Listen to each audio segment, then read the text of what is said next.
So one of the most important tools to have in your pocket whenever you're cooking barbecue is a probe thermometer. Some are very clever and you put it into the meat and you can leave it and monitor it on your phone, and your phone will ping and tell you when your meat's ready.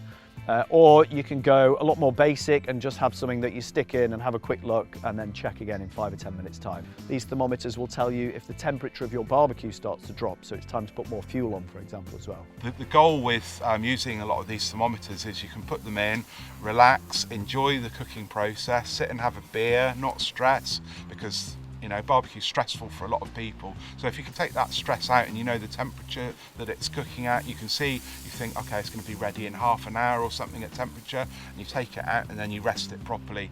That's a real game changer for barbecuing, I think.